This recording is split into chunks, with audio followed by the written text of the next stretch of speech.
ஆதி மனிதன் கல்லை எடுத்து வேட்டையாடினான், அடுத்த மனிதன் காட்டை அழித்து நாட்டை காட்டினான், மற்றும் ஒருவன் மண்ணில் இறங்கி பொன்னை தேடினான்.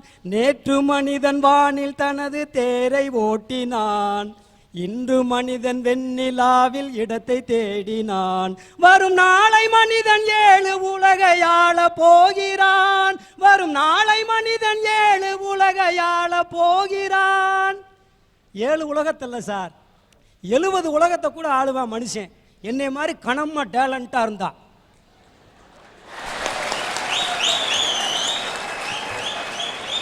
சராசரி இடம் 37 கிலோ சார். சராசரி இடம் 37 கிலோ.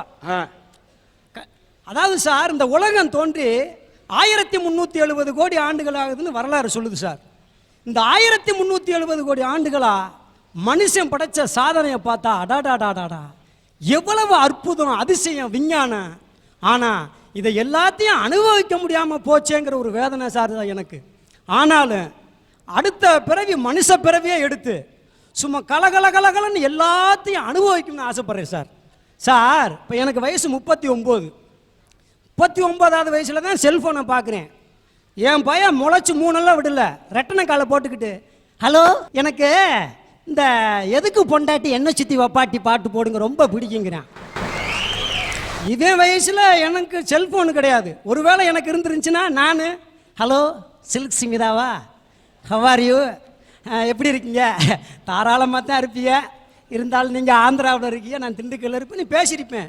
செல்ஃபோன் இல்லை அப்போ. இப்போ செல்ஃபோனாக இருக்குனியா, ஜொல்ஃபோனாக இருக்கக்கூடாதியா, அது செல்ஃபோனு. அப்போ செல்ஃபோன் இருந்துச்சு, சில்க் சிமிதாட்ட பேச முடியல சார். இப்போ செல்ஃபோன் இருக்குது, சில்க் சிமிதா இல்லை. கட்டின பொண்டாட்டி கட்டி இருக்கக்கூடிய சேலையில கூட சில்க்குனா கூட அந்த பட்டு சேலை கூட சில்க்கு தான்யா. அந்த சில்கை பார்க்க ஆரம்பிச்சுன்னா கண்ட சில்க்கு ஏன் அலையணும்? கண்டிப்பா சார்.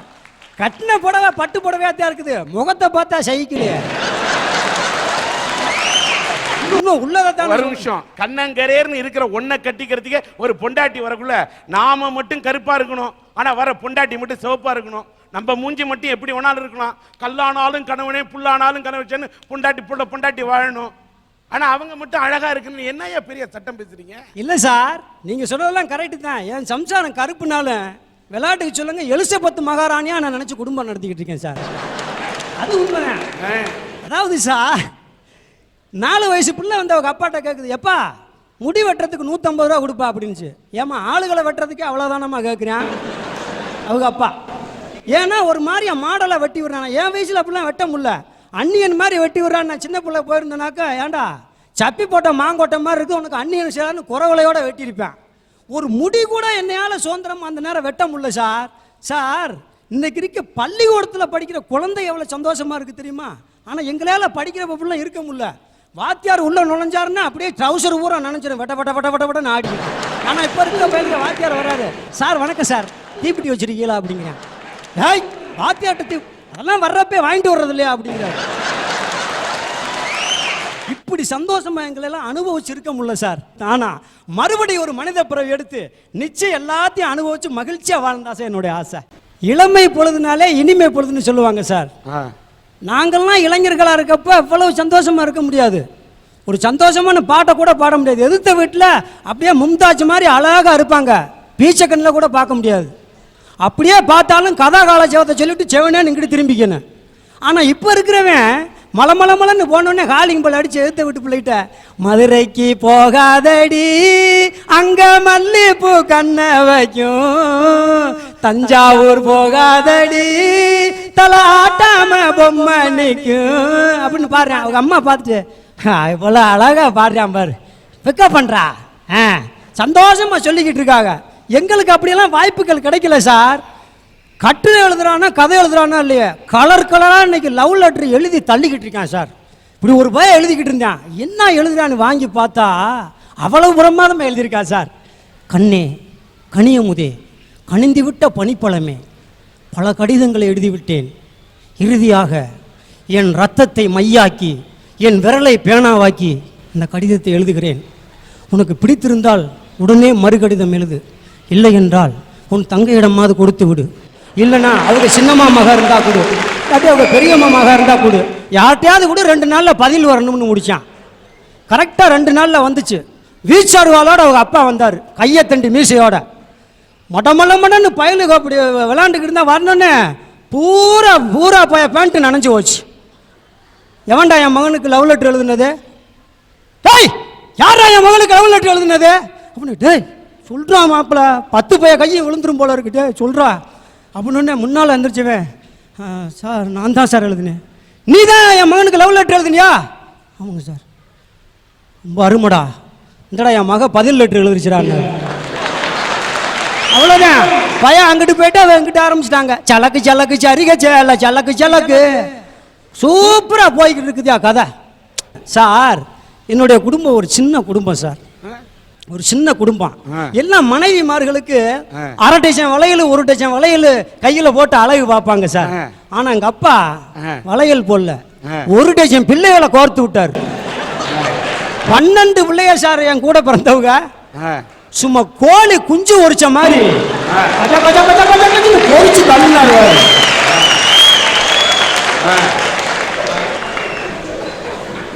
உங்க அப்பா என்ன முட்டை கடை வச்சிருந்தாருங்களா?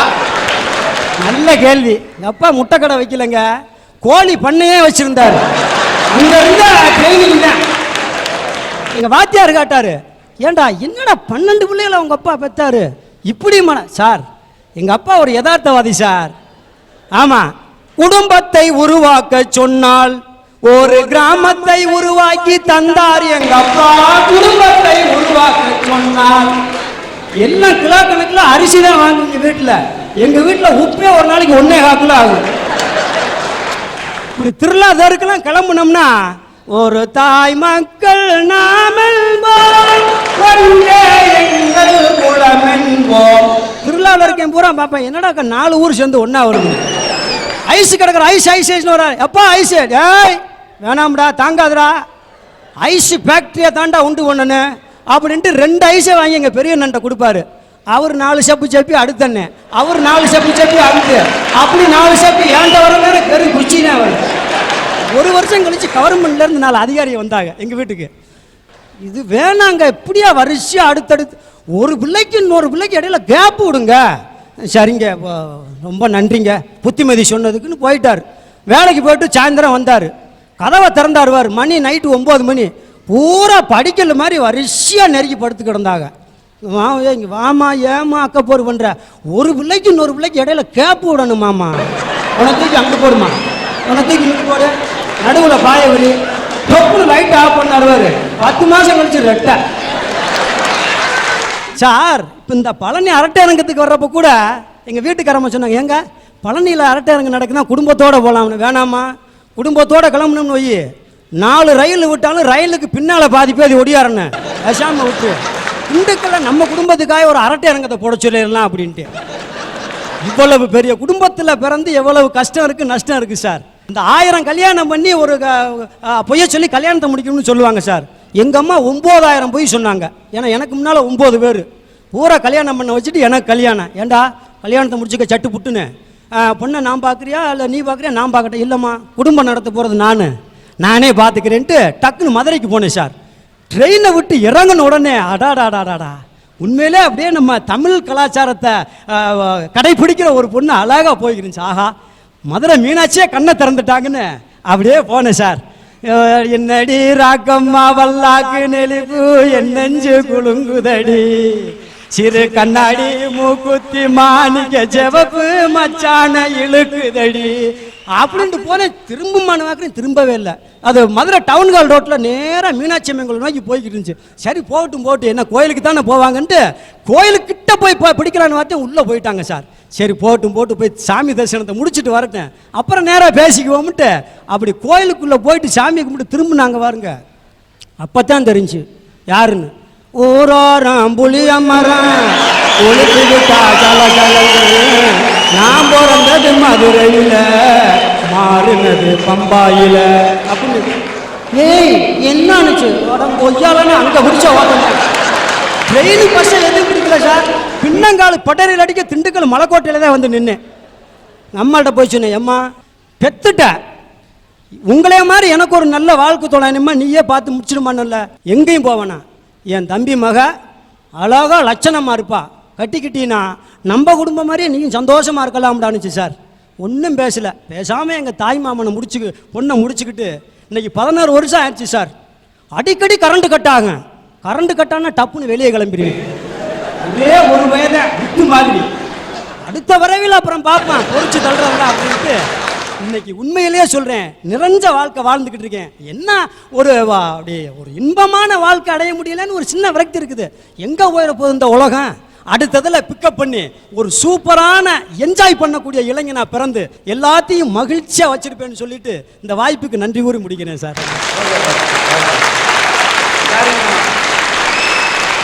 அரட்டை அரங்கத்தில் சிந்திக்கவும் வைக்க வேண்டும், சிரிக்கவும் வைக்க வேண்டும். எல்லாரையும் சிரிக்க வச்சு என்னையும் சிரிக்க வச்சுங்க. வாழ்க. ஹரி சிவஹரி என் பேரு மலை. அண்ணாவள மாதிரில நான் பேசுறதுல இருந்து தெரியல நான் அடுத்த ஜென்மத்துல நடிகராக போறேன்னு. ஏன் நடிகரா பிறக்கணும் தெரியுமா சார்? புகழ் பணம் ஊரை வேற ஜாலியா சுத்தி பார்க்கலாம் சார். அம்மா அப்பா சொன்ன கேக்குறோமா? டீச்சர் சொன்ன கேக்குறோமா சார்? ஆனா இதே நடிகர்கள் சொன்ன கேக்குறோம்ல? நடிகர்களால சிரிக்க வைக்க முடியும், அழ வைக்க முடியும், சிந்திக்க வைக்க முடியும். சார் நீங்க எல்லாம் படிச்சுதான் டாக்டர் வக்கீல் எல்லாம் ஆக முடியும். நடிகர்கள் அப்படி இல்ல. நினைச்சா ஒரு பிள்ளை டாக்டர், ஒரு படத்துல வக்கீல், ஒரு படத்துல போலீஸ் ஆகும் சார். பட்ட கிளம்புறாங்களே. நீங்க எல்லாம் மிலிட்டரிக்கு போய் தான் துப்பாக்கி எடுத்து குண்டெல்லாம் போட்டு சண்டை போட முடியும். ஆனா நடிகர்கள் அப்படி இல்ல. நினைச்சா படத்துல துப்பாக்கி எடுப்பாங்க, சுடுவாங்க, போக்கிட்டே இருப்பாங்க சார். சார் எல்லாரும் பயந்து பயந்து தான் லவ் பண்ணாங்க. ஆனா நடிகர்கள் தைரியமான படத்துல லவ் பண்ணுவாங்க சார். சார் 40 வயசுக்காரங்க 16 வயசு பொண்ணோட டான்ஸ் ஆட முடியுமா? ஆனா இதே நடிகர்கள் டான்ஸ் ஆடுறாங்களே. 50 வயசுக்காரங்க காலேஜுக்கு போக முடியுமா? ஆனா இதே நடிகர்கள் போறாங்களே. சார் ஒரு சின்ன கிராமத்துக்கு போங்க, ஒரு தலைவர் போட்டோ காட்டி இது யாருன்னு கேளுங்க, என்ன பதில் வரும்? தெரியாதுன்னு வரும். அதே மாதிரி ஒரு நடிகர் போட்டோ காட்டி யாருன்னு கேளுங்க, டக்குன்னு பதில் வரும் சார். சார் அதுக்கு நடிகர்கள் வாழ்க்கையில கஷ்டமே இல்லைன்னு யார் சொன்னது? எல்லார் வாழ்க்கையிலும் கஷ்டம் தான் இருக்கு. நடிகர்கள் கஷ்டப்படுற அளவுக்கு புகழ் பணம் இதெல்லாமே கிடைக்கிறது சார். இதெல்லாம் புகழோட அடையாளம் சார். இந்த புகழெல்லாம் ஈஸியா பெறணும்னா ஒரே வழி, தனி வழி, அது வழி, அதுதான் நடிகராகிற வழி. அதனால அடுத்த பிறவிலையாவது ஆசை நிறைவேறதுக்கு சிறந்த நடிகராகவும் சிறந்த நடிகரை உருவாக்கிட்டு இருக்க நீங்க என்ன ஆசீர்வாதம் செய்யுங்க சார். நல்லா தம்பி, நீ நாளைக்கு நடிகனா பிறந்துடுற, நீ ஹீரோ ஆயிட்டான்னு வச்சுக்க. யாரை ஹீரோவை தேர்ந்தெடுப்ப? இன்னைக்கு ஸ்ரேயா. ஸ்ரேயாவா? நேத்து கேட்டேன் நமிதாண்ணா. நேத்து நமிதான், இன்னைக்கு ஸ்ரேயாங்கிற சார். எங்க படத்துல 2 ஹீரோயின் சார். அட்லி சக்க, நீ மகா நடிகன் ஆயிருவடா. அடுத்த பிரிவில் நடிகன் ஆகணுன்ற, ஏன் இந்த பிரிவில் நடிகன் ஆக விரும்பலையா? சார் எங்க அம்மா இந்த பிறவில பைலட் ஆகணும்னு ஆசைப்பட்டுட்டாங்க. அதனால எங்க அம்மா ஆசையை இந்த பிறவில நிறைவேற்றிட்டு அடுத்த பிறவில நான் நடிகராகிறேன் சார். உன்னுடைய ஆசை இருந்தா கூட அந்த ஆசைகளை ஒதுக்கி வைத்து விட்டு பெற்ற தாய் என்னுடைய அம்மாவுடைய ஆசையை தான் நிறைவேற்றி வைப்பேன்னு நினைக்கக்கூடிய அந்த உணர்வை நான் மதிக்கிறேன். வாழ்க. சார் நானும் என் ஃப்ரெண்டு கோபாலும் 1ஆவதுலேருந்து 10ஆவது வரைக்கும் ஒன்றா படித்தோம். ஒரே பெஞ்சு பக்கத்தில் உட்காருவோம். அவ்வளோ நெருக்கம் பாருங்க. பரீட்சை வந்துச்சு. பரீட்சை எழுதிட்டு வீட்டுக்கு போனேன். என் மகனே எத்தனாவது ரேங்கடான்னு கேட்டார். எப்பா ஃபஸ்ட் ரேங்கு தான்ப்பா அப்படின்னேன். அப்போ கோபால் எத்தனாவது ரேங்கடா? எப்பா கோபாலும் ஃபஸ்ட் ரேங்கு தான்ப்பா அப்படின்னேன். உடனே அது எப்படி 2 பேர் ஃபஸ்ட் ரேங்க் எடுக்க முடியும்? குர்ரா ரேங்க் கார்டுன்னு பார்த்தாரு. பார்த்துட்டு 5 10 2 3 ஏடா மொத்தத்தையும் குண்டாலும் 35 வரலையாடா, நீ எப்படி ஃபஸ்ட்டுன்ன? இல்லைப்பா கோபாலு முன்னாடி இருந்து ஃபஸ்ட் ரேங்கு, நான் பின்னாடி இருந்து ஃபஸ்ட் ரேங்குப்பான்னு. உடனே எங்கள் அப்பாவுக்கு வந்துச்சு பாருங்க கோபம். இவ்வளோ பெரிய குச்சி எடுத்து அடித்து முதுகுத்தோலெல்லாம் பேத்துட்டாரு. இதுவே ஒரு அமெரிக்காவாக இருந்தால் என் மேலே கை வைக்க முடியுமா? ஒரே போனுதேன் தூக்கி உள்ள விட்டுருவாங்க. அண்ணா நீங்க பின்னால இருந்து ஃபர்ஸ்ட் ரேங்க்னா நீங்க லாஸ்ட் ரேங்க்னு அர்த்தம்னா. தம்பி நானும் உன்ன மாதிரி இருக்கிறப்ப டாக்டர் ஆகுந்தே வந்தேன். இப்போ கம்பவுண்டர் கூட ஆக முடியல. நீ என்ன மாதிரி காலேஜுக்கு வந்தா தானே தெரியும். உட்கார்றா பேசாம. இங்கெல்லாம் நம்மெல்லாம் ஒரு ஆண்டை கிடக்க எத்தனை ஆண்டு கிடக்க வேண்டியது தெரியுமா? காலாண்டு, அரையாண்டு, முழு ஆண்டு. இன்னும் பாருங்க நம்ம பயிலுக முதல் பக்கம் புத்தகத்தில் எழுதி வச்சிருப்பான். காலாண்டு ஒரு பாவச் செயல், அரையாண்டு ஒரு பெருங்குற்றம், முழு ஆண்டு மனிதத்தன்மையற்ற செயல் எழுதி வச்சிருப்பான் சார். அவ்வளோ கஷ்டம் சார், ஒரே தொல்லை சார். இங்கெல்லாம் காலேஜ் டிகிரி வாங்க எவ்வளவு கஷ்டப்படுறோம் தெரியுமா? 2081 கிளாஸ் அட்டன் பண்ணணுமா, 1501 நாள் காலேஜுக்கு போகணுமா, 211 ஹவர்ஸ் ஆஃப் லேபு, 132 இன்டர்னலு, 44 எக்ஸாமு, 15 வைவா, 4 வருஷம் 8 செமஸ்டர், கடைசியில் கொடுக்கறது ஒத்த டிகிரி சார். சார் ஒரு நிமிஷம். அண்ணா நீங்க இத்தனை இதை கணக்கு போட்ட நேரத்துல உட்காந்து படிச்சா இந்நேரம் எவ்வளவு முன்னேறி இருக்கலாம்ண்ணா. ஆனா அங்கெல்லாம் பாருங்க படிக்காமையே ஏரோப்ளேன்ல ஓடுறான், கப்பல்ல ஓடுறான். நம்ம இன்னும் மாட்டு வண்டியில சார் போய்கிட்டு இருக்கோம். அண்ணா படிப்பு பத்தி இவ்வளவு கஷ்டம்னு சொல்றீங்கல்ல, இப்ப நீங்க என்னங்கண்ணா படிச்சிட்டு இருக்கீங்க? காலேஜுக்கு போய்கிட்டு இருக்கேம்மா. அப்புறம் ஏன்னா படிப்பு இவ்வளவு கஷ்டம்னு சொல்றீங்க? போய்கிட்டு இருக்கோன்னு தானே சொன்னோம், படிக்கிறேன்னு சொன்னோம்மா. நான் எழுதின பேப்பரு ஏன் முன்னாடி ஒரு வாத்தியார் உட்காந்து திட்டுனாவில் நீ பாஸ் போடுறியா பெயில் போடுறியான்னு தெரியும். நான் எழுதுறது திருச்சி போகுமா, திருச்சியிலேருந்து மதுரை போகுமா, மதுரையிலேருந்து தேனி போகுமா, தேனியிலேருந்து திண்டுக்கல், இதெல்லாம் ரவுண்ட் அடிச்சுட்டு கடைசியில் பார்த்தீங்கன்னா மெட்ராஸுக்கு ஒரு ரவுண்டு போகுமா. பொண்டாட்டிக்கு வாத்தியாருக்கு சண்டை வந்திருக்கான். பொண்டாட்டி வீட்டில் வாத்தியாரை கழிச்சிருக்கான். வாத்தியார் ஏன் பேப்பரை கழிச்சிருவாரு. தம்பி ரமேஷ், உன் முன்னாலேயே உன் பரீட்சை பேப்பரை திருத்தினாலும் நீ வாங்குற மார்க்கு 13 தான். அதை எங்கே திருத்தினா என்ன? படிக்கவா ஓர? கிளாஸ்ன்னு ஒரு வச்சிருப்பாங்க பாருங்க. பொண்ணுங்கள்லாம் அந்த பக்கம், பையங்கள்லாம் அந்த பக்கம், நடுமை பாடர் வேற. இப்படிலாம் இருந்தால் எங்கே சார் படிப்பு வரும்? ஆனால் அங்கெல்லாம் பாருங்க ஒரு பெஞ்சில் அங்கிட்ட ஒரு பிகரு இங்கிட்ட ஒரு பிகரு, நடுமை உட்காந்துட்டு குஜாலா படிக்கலாம் சார். சார் ஒரு நிமிஷம். அண்ணா இங்க ஸ்கூல் புக்ஸ் மட்டும் தான் கொண்டு வராங்க, அங்க சேர்த்து துப்பாக்கியும் கொண்டு வராங்கண்ணா. இது டீச்சரையும் சுடுவாங்க, பக்கத்துல இருக்கிறவங்களையும் சுடுவாங்க. பார்த்து ஜாக்கிரதையா படிங்கண்ணா. இங்கெல்லாம் இருக்கிறதெல்லாம் பிகரா சார், பூரா சப்ப பிகர் சார். ஆனா அங்கெல்லாம் பாருங்க சப்ப மூக்கா இருக்கும். மூக்கு மேல நான் லாரி போன மாதிரியே இருக்கும். ஆனா என்ன பிகரு, என்ன வாழ்வு. பிறந்தா சார் அங்க பிறந்து வாழ்க்கையை அனுபவிக்கணும் சார். நம்ம ஊர்ல பஸ் ஸ்டாண்ட்ல நின்று ஒரு பிள்ளைய பார்த்து ஹாய் என்னன்னா என்ன மறு நிமிஷமே மஞ்சத்தாளி எடுத்து கட்டான்றிருக்கான். ஆனா அங்கெல்லாம் ஹாய் சொன்னா ஹாய் சொல்லுவாங்க, ஹாய் சொன்னா முத்தம் கொடுக்குறாங்க சார். இதெல்லாம் காதலிச்ச பொண்ணையே கல்யாணம் பண்ணணுமா? ஆனா அங்க கல்யாணமான பொண்ணை கூட காதலிக்கலாம் சார். இதெல்லாம் பாத்ரூம்னு ஒன்று கட்டி வச்சிருக்காங்க. பார்க்காத ரூமுக்கு பேர் பாத்ரூம் சார். ஆனால் அங்கெல்லாம் என்னென்ன பாத் இருக்கு தெரியுமா? ஆயில் பாத் இருக்கு, சன் பாத் இருக்கு.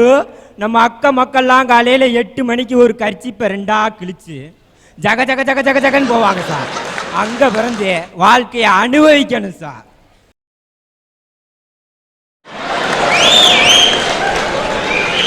இதெல்லாம் பாருங்க, நம்மெல்லாம் மிஞ்சி மிஞ்சி போனால் ஒரு கல்யாணம் பண்ண முடியுது. அப்படியே இல்லைன்னு வச்சுக்கோங்க 2 கல்யாணம். 2 கல்யாணம் என்னன்னு கேட்குறீங்களா? 1 முத கல்யாணம், உயிரோடு இருந்தா 60ஆம் கல்யாணம். ஆனால் அங்கே முந்தா நேற்று ஒரு பேப்பர் படித்தேன் சார். 86 வயசு கிழவன் தலையெல்லாம் ஆடுது, 76 கல்யாணம் பண்ணியிருக்கான். கொடுத்து வச்சவன் சார், கொடுத்து வச்சவன்.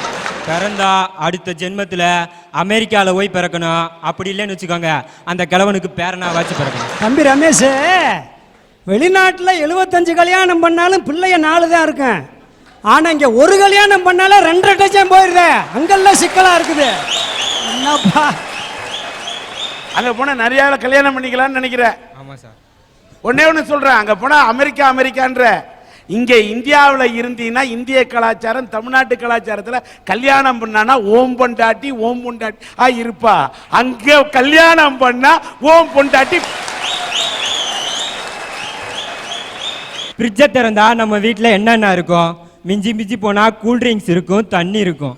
ஆனால் அங்கெல்லாம் பாருங்க, ஃப்ரிட்ஜை திறந்தா பீர் இருக்கும், ஜின்னு இருக்கும். என்னமா வாழ்றான் பாருங்க சார். எங்கள் சித்தப்பா வீட்டில் 12 பிள்ளைய அவங்க வீட்டுக்கு போயிருந்தேன். அவங்க வீட்லேயும் ஃப்ரிட்ஜ் இருந்துச்சு. பீரு கீர் இருக்குமான்னு டப்புன்னு கதவை திறந்தேன் பாருங்க, உள்ள கடைசி போய் படுத்திருந்தேன். எங்கள் சித்தப்பா கூப்பிட்டு கேட்டேன், என்ன சித்தப்பா ஃப்ரிட்ஜுக்குள்ளே கடைசி போய் படுத்திருக்கான்னு. அதை வேற முன்னலப்பா கெட்டு போக வேணான்னு உள்ளே வச்சிருக்கேன் அப்படின்னாரு.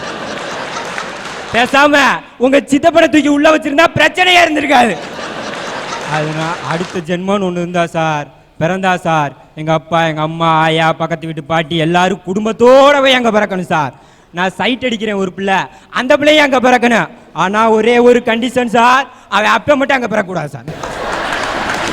சார் ஒரு நிமிஷம். அண்ணா நீங்க அமெரிக்கால பிறந்தீங்கன்னா நீங்க வேணா ஜாலியா இருப்பீங்க. அமெரிக்கால இருக்கிற பூரா தொல்லை பிடிச்சு தானே அலைவியா? யார் நாசமா போனா என்ன, நான் ஜாலியா இருந்தா போதும் நினைக்கிறேன்.